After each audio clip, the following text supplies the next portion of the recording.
FM band 102.3 megahertz पर ये आकाशवाणी का हिसार केंद्र है।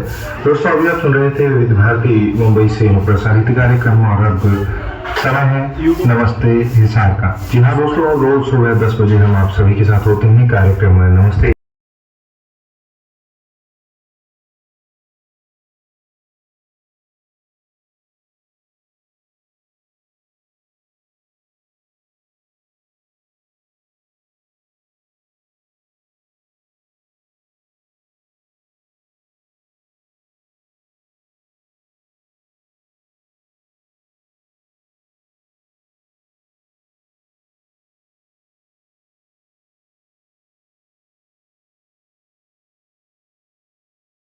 और ऐसी ही एक शख्सियत बाला वर्मा जी शायद उन्हीं में से एक है। आज जब हम अपने जीवन में, अपनी फैमिली में, अपने दोस्तों में बिजी हैं, सिर्फ अपनी खुशियां और परेशानियों में उलझे रहते हैं। वहीं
दोस्तों, जैसे हम सब जानते हैं कि हम सब के अंदर कहीं ना कहीं ईश्वर का कोई अंश है, लेकिन वो ईश्वर का अंश हमारे अंदर है या नहीं है ये जाने बिना ही हम इस तरीके से चले जाते हैं। बहुत से लोग इस चले जाते हैं।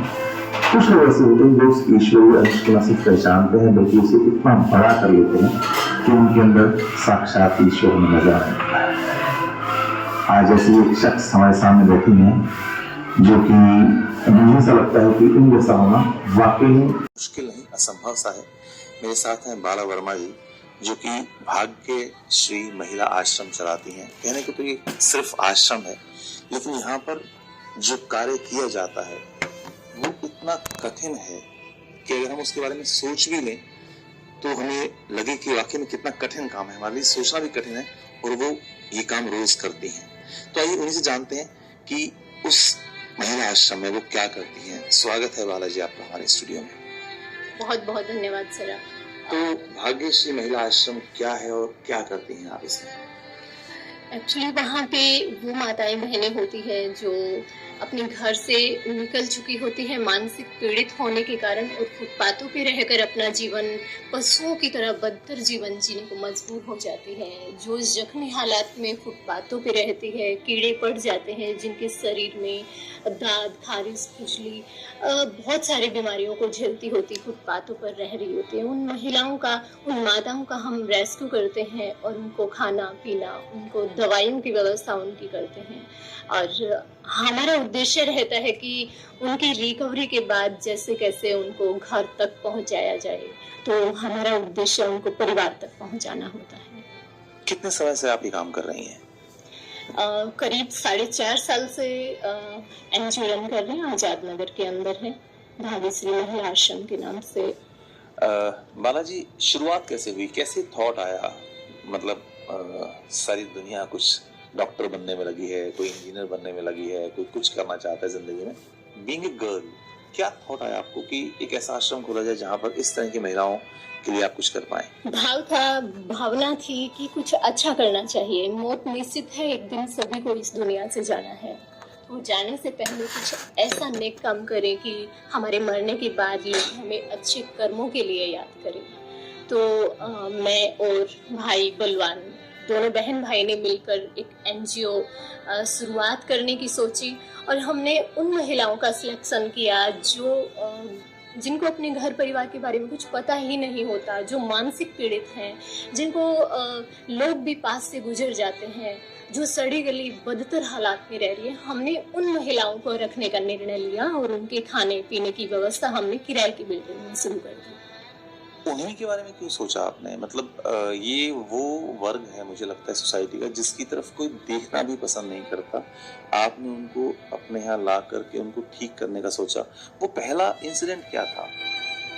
जो कुछ भी कर रहे हैं वो रास नहीं आ रहा होता है कई बार, क्योंकि ख्वाहिशें कुछ और होती है, हमें जाना कहीं और होता है, लेकिन हम कर कुछ और रहे होते हैं। तो ऐसा ही कुछ उतार चढ़ाव मेरी लाइफ में भी चल रहा था। तो एक दिन बहन भाई ने मिलके डिसाइड किया कि सिर्फ उन महिलाओं का जिनका अपना घर परिवार, कुछ जिनको संभालने वाला ही नहीं है कोई इस दुनिया में।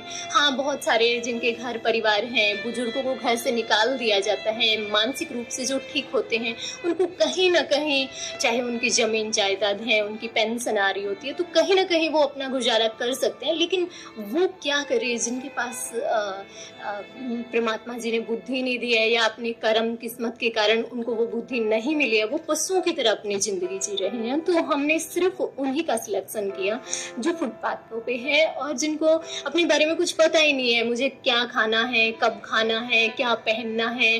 कचरे के ढेर से रोटियां मिल गई तो वो खाना शुरू कर दिया। किसी ने कपड़े दे दिए, दो पहन लिए, 3 पहन लिए, जितने दिए उतने 7-7, 8-8 जोड़ी कपड़े पहने होते हैं। मैली कुचैली अवस्था में रहती है। किसने क्या बुरा बोल दिया, किसने क्या भला बोल दिया, उनको कुछ पता ही नहीं होता। तो बस कि शायद ईश्वर की सेवा इंसानियत से बड़ा कोई धर्म नहीं है, और इंसानियत शायद इनमें हो सकती है। ये तो परमात्मा का स्वरूप है, क्योंकि उनमें ना तो द्वेष है, ना कोई विरोधाभास है, वो बस अपने तरीके से जिंदगी जी रहे हैं। क्या रूटीन रहता है आपका? कैसे दिन की शुरुआत करती हैं? किस तरह से इस तरह की महिलाओं को चुनती हैं, उन तक पहुंचती हैं? जैसे हम हिसार के 200 किलोमीटर तक सिर्फ मानसिक पीड़ित महिलाओं का रेस्क्यू करते हैं। हमारे पास जितना प्रचार प्रसार है वो सोशल मीडिया के द्वारा होता है। तो हम रात में 1 बजे 2 बजे किसी भी टाइम हमारे पास कॉल आ गई, हम रेस्क्यू के लिए निकल लेते हैं। 5 बंदों की हमारी टीम है जो निस्वार्थ भाव से सेवा दे रही है। दिनचर्या में रहता है कि इनको सबसे पहले सुबह उठते ही चाय नाश्ता होता है, 10 बजे इनका भोजन होता है, फिर दिन में इनका सीजनल फ्रूट्स वगैरह होते हैं, 4 बजे फिर चाय का टाइम होता है, चाय के साथ कुछ ना कुछ, फिर शाम का भोजन रहता है। शाम को हल्का फुल्का भोजन देते हैं। दिन में कोई एक्टिविटी चलती रहती है इनकी। मैं योगा ट्रेनर रही हूँ, तो इनको योग एक्सरसाइज वगैरह, मेडिटेशन वगैरह वो सारा अप्लाई करती हूँ। दिन में इनकी कभी पेंटिंग चल रही है, कभी कुछ इनको कभी बॉल के साथ खेलना है। तो जितना ये ऑब्जर्व कर पाती है, सिखाने की कोशिश करते हैं, ताकि वो धीरे धीरे हमने 173 जिन महिलाओं को परिवार से मिलवा दिया, उन महिलाओं में कई सारी ऐसी महिलाएं हैं जिनसे अभी भी हमारी बातें होती रहती हैं और उन्होंने बहुत अच्छे से अपना घर सेटअप किया है, क्योंकि जब यहाँ आती है आश्रम में तब से ही हम झाड़ू लगाओ, पोछा लगाओ, खाना खाया है प्लेट धुल के लेके आओ, मैट फोल्ड करो, कुछ ना कुछ सीखती है वो 2 साल बाद, 3 साल बाद, 4 साल बाद जब उनमें रिकवरी होती है, अपने बारे में थोड़ा बहुत वो बता पाती है, फिर क्राइम ब्रांच की टीम से काउंसलिंग करवा के उनको परिवार में भेजते हैं। और जब तक परिवार नहीं मिलता तब तक वो चाहे अपना एड्रेस बता रही है फिर भी कोशिश करते हैं इंक्वायरी करने की, ढूंढने की। अगर नहीं आते हैं उनके परिवार वाले तब तक उनका खाना पीना, उनका ट्रीटमेंट सारा आश्रम की तरफ से ही होता है। और इस आश्रम को आप कैसे रन कर पा रही हैं? फंडिंग कहाँ से आ रही है? कौन है वो लोग जो आपके साथ खड़े हैं?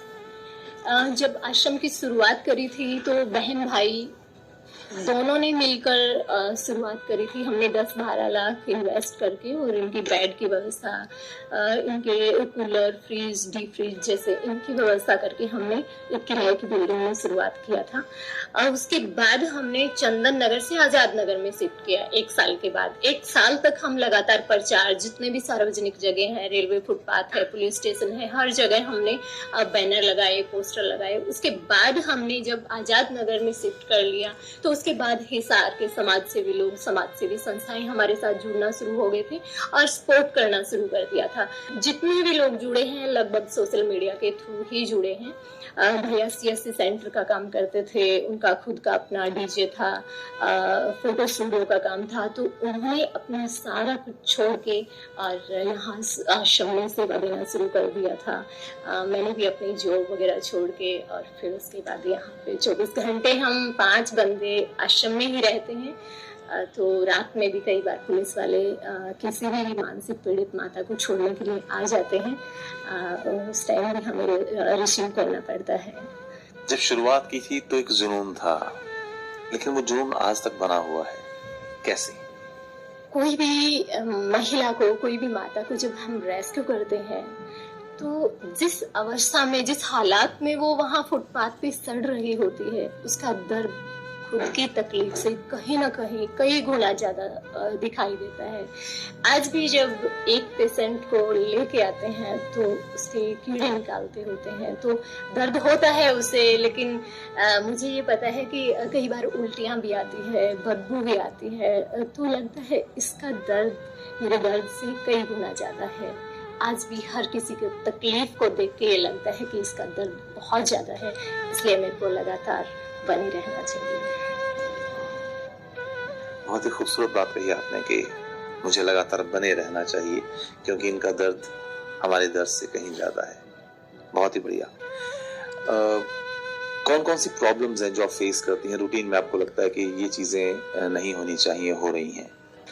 देखो, जब कोई भी नया कार्य शुरुआत करते हैं तो बहुत सारी विपरीत परिस्थितियाँ आती है। उसमें हमें हमारे अपने ही है सबसे पहले, तो वो ही आगे बढ़ने के लिए रोकते हैं। उसके बाद की जो परिस्थितियाँ होती है, हमें समाज के सकारात्मक विचारधारा के लोग भी बहुत हैं। कुछ एक समाज में ऐसे भी होते हैं 1-2 जो थोड़ा सा अलग प्रवृत्ति के होते हैं, तो उनको फेस करना बहुत मुश्किल होता है। हाँ, बहुत ज्यादा मुश्किल होता है। लेकिन बस यही सोचते हैं कि ये कदम जो रखा है तो ये शायद हमारी मर्जी नहीं है, परमात्मा जी की मर्जी है। जितनी विपरीत परिस्थितियाँ आ रही है शायद वो और आगे बढ़ाना चाहते हैं, तो हमें दिल से उन विपरीत परिस्थितियों का सामना करना चाहिए। तो बहुत सारी विपरीत परिस्थितियाँ आती हैं, एक्सप्लेन नहीं करना चाहूँगी, लेकिन फिर भी हमारी कोशिश यही रहती है कि हम पॉजिटिव को देखें और आगे बढ़ें। इसमें चाहे कुछ एक जैसे आश्रम की प्रॉब्लम आती है, उसके अंदर फाइनेंशियल हमें बहुत ज़्यादा झेलना पड़ता है। 30,000 महीना किराए की बिल्डिंग है, उसके बाद हमारा बिजली बिल, कॉमर्शियल मीटर लगा है, बिजली बिल का रहता है, हर दिन 10 किलो दूध आता है तो दूध का खर्च रहता है, दवाइयों का खर्च रहता है, रेस्क्यू करते हैं 200 किलोमीटर तक तो पेट्रोल डीजल का खर्च रहता है। इस तरीके से बहुत सारे खर्च रहते हैं। हर महीने 3 से 3.25 लाख के करीब खर्च रहता है। तो अगर वो फंड कई बार हर महीने पूरा नहीं हो पाता तो हमें आसपास से उठाना भी पड़ता है। तो विपरीत परिस्थितियां शुरुआत में होती है, लेकिन हाँ, शायद वो परमात्मा जी जहाँ भी लेके जा रहे हैं वो सही लेके जा रहे हैं। निशब्द हूँ मैं। अच्छा, जब आप रेस्क्यू करती हैं किसी महिला को, वो ठीक हो जाती हैं, वापस जब आप छोड़ने जाती हैं तो जो फैमिली है उनका कैसा कंडक्ट रहता है, उनका क्या टेक रहता है उन महिलाओं को वापस घर में लेने के लिए? अभी हमने जितनी महिलाओं को मिलवाया है परिवार से, उनमें से 3 ऐसे केस आए हैं जिन्होंने परिवार में ले जाने के लिए वापस मना कर दिया। उसमें एक जबलपुर मध्य प्रदेश से है, एक तेलंगाना से है, एक और है हांसी साइड से है। तो उन्होंने अपने परिवार में ले जाने के लिए मना कर दिया। तो बाकी जितने हमारे पास जितने भी केसेस हैं, उनको जब हमने परिवार से मिलवाया तो बहुत सारे ऐसे होते हैं जो अपनी माँ को, अपनी बहन को, अपनी बेटी को ढूंढ रहे होते हैं कई सालों से, कि आने के बाद जो बताते हैं कि दर दर की ठोकरें हम खा रहे थे, 2 साल से ढूंढ रहे थे, 3 साल से ढूंढ रहे थे। एक जब बिहार की महिला को हमने मिलवाया था तो जब उसका पति लेने के लिए आश्रम में आया तो उन्होंने बोला कि भगवान का लाख शुक्रिया कि मेरे बच्चों की माँ मिल गई। उन्होंने अपना घर, अपनी जमीन, अपनी बकरियां सब कुछ बेच दिया था अपनी पत्नी को ढूंढते ढूंढते। एक को हमने परिवार से मिलवाया था 16 साल बाद, उसको हमने सिरसा बाईपास से रेस्क्यू किया था और हमारे पास किसी की कॉल आई थी कि ऐसे ऐसे 1 हफ्ता से हम खाना दे रहे हैं, इसको सही जगह पे आप पहुंचाओ। जब हम गए तो वो बस एक ही रट लगाए है कि मेरे को मेरे परिवार में पहुंचना है, मेरे को मेरे परिवार में पहुंचना है, बस उसकी कोई सुन नहीं रहा था। जब उसको रेस्क्यू किया, उसको नहलाया, खाना खिलाया, उसके बाद पूछा कि तेरा घर है कहाँ, तो उसने यूपी में अपना परिवार बताया था और थोड़ा सा अपने पिताजी का नाम बताया। तो उसका बायोडाटा हमने क्राइम ब्रांच की टीम को दिया। करीब 1 महीने बाद उसका परिवार मिल गया। जब उसके पिताजी लेने आए थे तो पूरी क्राइम ब्रांच की टीम के अधिकारी भी रो दिए थे वो मंजर देख के। तो बहुत सुकून मिलता है। लगभग गरीब परिवार से होते हैं, कई बार आश्रम से किराया देके भेजना पड़ता है और कई ऐसी माताएं होती हैं जिनकी FIR मैच होगी, क्योंकि हम जब किसी का रेस्क्यू करते हैं तो हम नजदीकी पुलिस स्टेशन में पहले उसकी रिपोर्ट लिखवाते हैं, उसके बाद हम उनका नॉर्मल मेडिकल चेकअप करवाते हैं, उसके बाद आश्रम में लेके आते हैं। तो बहुत सारी FIR मैच होगी तो उनका परिवार मिल जाता है। लाइव डालते हैं सोशल मीडिया पे कि ये इस महिला को आश्रम ने रेस्क्यू किया है और भाग्यश्री महिला आश्रम में है, ये कॉन्टेक्ट है। तो बहुत सारे केस है इस तरीके से। अगर हम हमारे लोकल कोई महिला है वो गुम हो गई है, मानसिक पीड़ित होने के कारण घर से निकल गई है, तो फिर सोशल मीडिया पे डाल दिया तो यहाँ लोकल तो 5 से 7 दिन के अंदर अंदर वो परिवार मिल जाता है उनका। हाँ, यूपी, बिहार, महाराष्ट्र से होती है, उनमें थोड़ी प्रॉब्लम होती है हमें। बाकी लगभग गरीब परिवार से होते हैं जो घर से निकल जाती हैं। घर में 1-2 बंदे होते हैं कमाने वाले, अब वो कमा के भी लेके आएंगे। अगर पीछे वो अकेली है तो घर से निकल गई, भटकते भटकते कई ट्रेनों के स्टॉपेज हमारे हिसार के अंदर है, वहां उतर गई, फुटपाथों पे रहना शुरू कर दिया, या तो पुलिस वाले छोड़ देते हैं या हमारे पास कॉल आ जाती है तो रेस्क्यू करके आश्रम में। इतना कर रही हैं आप समाज के लिए, समाज से आपकी क्या उम्मीदें हैं, सोसाइटी से क्या उम्मीदें हैं आपकी? देखो, करने वाला परमात्मा है, ईश्वर की मर्जी के बगैर एक पत्ता भी नहीं हिल पाता। तो मैं ये नहीं कह सकती कि मेरी औकात है कि मैं इतना कुछ कर सकूं, बिल्कुल भी नहीं। बस परमात्मा जी की कठपुतली है, वो जैसे करवा रहे हैं वैसे ही हमें करना पड़ता है। बस समाज से मेरी रिक्वेस्ट है, कहीं से भी कोई ऐसी लावारिस माता भटकती मिले, आपको कहीं भी कोई जख्मी हालात में मिले, तो इंसानियत के नाते आप भाग्यश्री महिला आश्रम तक पहुंचाएं उनको, या फिर आश्रम के कॉन्टैक्ट नंबर है 85 786 186, उस पे संपर्क करके सूचना दें। एक बार नंबर फिर से बताइए। 85 786 186। माला जी, मैं तो शब्द कम है मेरे पास। मैंने बहुत सारे इंटरव्यू किए हैं जिंदगी में, लेकिन पहली बार ऐसा हुआ है कि मेरे पास शब्द कम है। मैं क्या पूछूं, जो आप कर रही हैं उसके बारे में प्रश्न करना भी बहुत छोटी बात है क्योंकि आप इतना बड़ा काम कर रही हैं। लेकिन मैं अपने सभी श्रोताओं से ये बात कहना चाहूंगा कि आप जो भी कर सकते हैं, आप जो भी कर सकते हैं, 1 से लेकर के और अनंत तक अपनी इस हेल्प को जरूर पहुंचाइए भाग्यश्री महिला आश्रम तक। और एक अंतिम मैसेज आपकी तरफ से। मेरी प्रार्थना है, अपील है सभी से कि एक बार भाग्यश्री महिला आश्रम में आप विजिट करें। वो इसलिए नहीं कि आप आश्रम में कुछ करें, आश्रम में बेशक आप कुछ ना करें, लेकिन एक बार आश्रम में आने के बाद मेरा उद्देश्य है, मेरा मानना ये है कि आश्रम में आने के बाद अगर आपको आपकी भावना एक बार भी ऐसा कह रही है कि मैं 10 महिलाओं को नहीं संभाल सकती, मैं 15 को नहीं, 50 को नहीं संभाल सकती, तो बस एक अपने सास ससुर को, अपने माँ बाप को दिल से सेवा कीजिए। क्योंकि जब हम अपना कर्तव्य निर्वहन करते हैं तो परमात्मा खुश होते हैं, उनकी दुआएं फलित होती है। तो आप ज्यादा नहीं कर सकते, अपने सास ससुर को इज्जत दीजिए, मान सम्मान दीजिए। जब जब आपकी जरूरत है उनको, आप उनके साथ खड़े रहिए। जितना ज्यादा हम बुजुर्गों का आशीर्वाद लेंगे, वो बरगद है, समाज की नींव है, वो कड़ी है जिसके कारण हम मजबूत हैं, खड़े हो सकते हैं। अगर वो नींव ही मजबूत नहीं होगी, हमारे अंदर संस्कार नहीं है, मर्यादा नहीं है, इंसानियत नहीं है, तो हम चाहे कुछ भी हो, कितना भी बड़ा हो, हम कुछ भी नहीं है। इसलिए इंसानियत के नाते अपना धर्म, अपना फर्ज निभाइए। माला जी, आप हमारे स्टूडियो में आई, बहुत बहुत धन्यवाद आपका।